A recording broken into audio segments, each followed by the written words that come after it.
नमस्कार। आज बिहार सिटीजन में फूल बाबू हैं हमारे साथ, जो माले के कार्यकर्ता हैं और अभी इनको वारिसनगर विधानसभा से मौका मिला है चुनाव लड़ने का।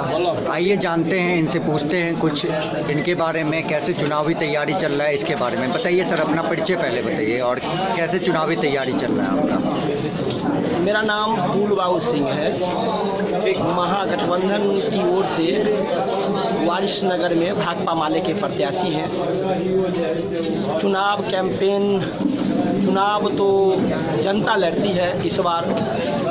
जिस प्रकार से 15 साल के शासन में नीतीश कुमार ने बिहार से धोखा किया है, बिहार में एक प्रकार से उत्तर प्रदेश जैसी स्थिति पैदा करने की कोशिश की है, दबंगों का राज स्थापित करने की कोशिश की है।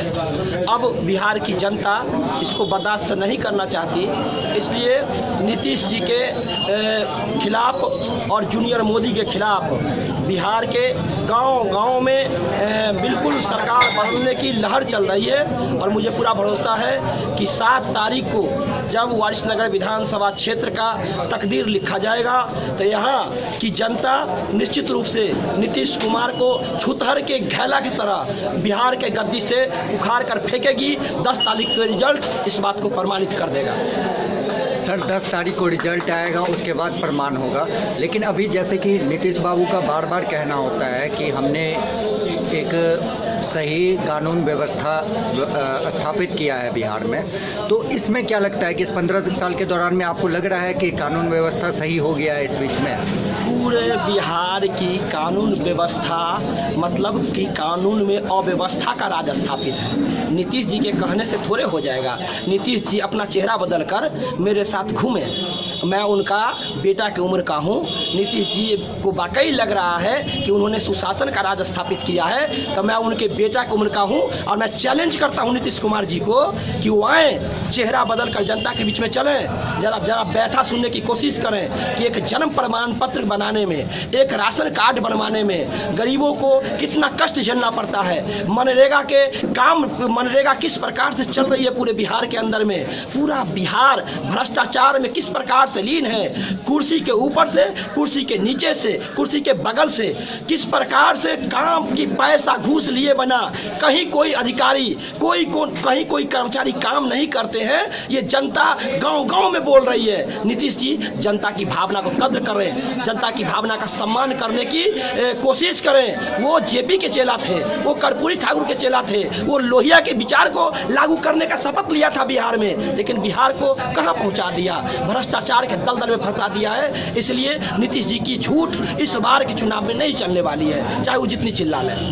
देखिए, चुनाव आ रहा है, उसी दौरान में अभी हम लोग भी देखते हैं बहुत जगह से एक सवाल उठ के आ रहा है कि ईवीएम का कुछ मामला ऐसा है। देखिए, सजग तो रहना होगा, सजग तो रहना होगा। हमारी भी आपत्ति है कि जब वोट गिर रहा होता है तो पुलिस फोर्स की जो जिम्मेवारी है वो बाहर के लॉ एंड व्यवस्था को मेंटेन करने की है। जब अंदर में ईवीएम होता है, हमारी माता बहनें या अनपढ़ भाई लोग जब वोट गिराने जाते हैं तो वहाँ गेट पर एक पुलिस फोर्स तैनात रहता है। और जो ही वो देखता है कि बटन सही से नहीं दबा है, वो आगे बढ़ जाते हैं और वो जाकर अपने मर्जी के हिसाब से सरकार के पक्ष में बटन दबा देता है। तो हम सतर्क कर रहे हैं, जागरूकता पैदा करने की कोशिश कर रहे हैं कि ईवीएम मशीन जहाँ रहेगा, अंदर में कोई पदाधिकारी या कोई भी जो सरकार का पुलिस फोर्स है उस वहां अंदर में नहीं होगा। दूसरी बात कि मुझे पता है कि इस तरह की धांधली होती है कि 4 बूथ का जो ईवीएम है वो एक साथ जमा किया जाता है और फिर एक गाड़ी पर लोड की जाती है और उसी दौरान वो गाड़ी चलता है और फिर कहीं से दूसरा गाड़ी आती है और वहाँ ईवीएम बदल लिया जाता है और जो ईवीएम वहाँ स्ट्रांग रूम में जमा किया जाता है वो ईवीएम बदला हुआ ईवीएम जमा होता है। इस बात की जानकारी है, इसलिए हम लोग ने तैयारी किया है। अपने कार्यकर्ताओं को गांव-गांव में जो चाहते हैं कि बदलाव हो और उस बदलाव का नायक तेजस्वी यादव बने, तो हम लोगों ने आह्वान किया है कि बिल्कुल ईवीएम जब आपका चले तो ईवीएम के साथ 5 मोटरसाइकिल के साथ आपको जाना है।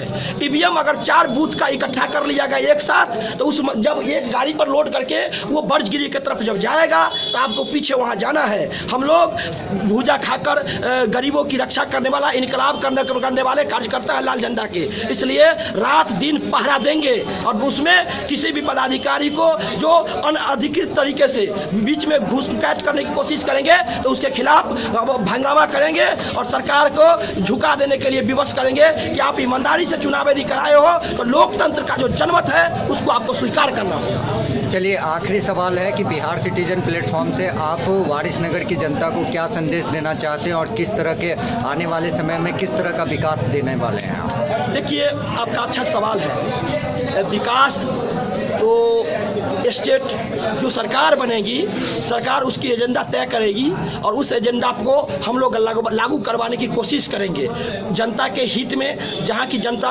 मुझे जिता कर भेजती है वो भी, और पूरे बिहार विधानसभा का निर्माण जो बिहार की जनता की समस्याओं को लेकर होगा, बिहार की जनता के जन कल्याण के लिए होगा, वो काम करना हमारी प्राथमिक जवाबदेही होगी। लेकिन मैं आपको भरोसा दिलाना चाहता हूँ कि इस क्षेत्र की जनता बोलती है। अभी भी कई लोग आए और परिचय के साथ उन्होंने कहा कि एक बात बताइए कि जो मुन्ना जी जो हमारे क्षेत्र के एमएलए हैं, जो पेशे से तो इंजीनियर थे, सर्टिफिकेट उनका इंजीनियर है, तो एक इंजीनियर जो बिहार को 15 साल में ऐसी इंजीनियरिंग की, ऐसा सोशल इंजीनियरिंग किया कि बिहार को रसातल तक पहुंचा दिया, और दूसरा इस क्षेत्र के इंजीनियर एमएलए थे जो बिहार के जनता को तो छोड़ दीजिए, यहाँ की जनता, अपने क्षेत्र की जनता को भी दर्शन नहीं देने का काम किया। इनकी दुख दर्द को समझने की कोशिश नहीं की। सड़कें बनी, टूट गई, भ्रष्टाचार इतना हुआ कि 8 इंची के बदला पर 3 इंची ढला करके इन्होंने अवैध रूप से धन इकट्ठा किया है। इसलिए मैं भरोसा दिलाना चाहता हूँ अपनी इस ये जो वारिसनगर विधानसभा क्षेत्र की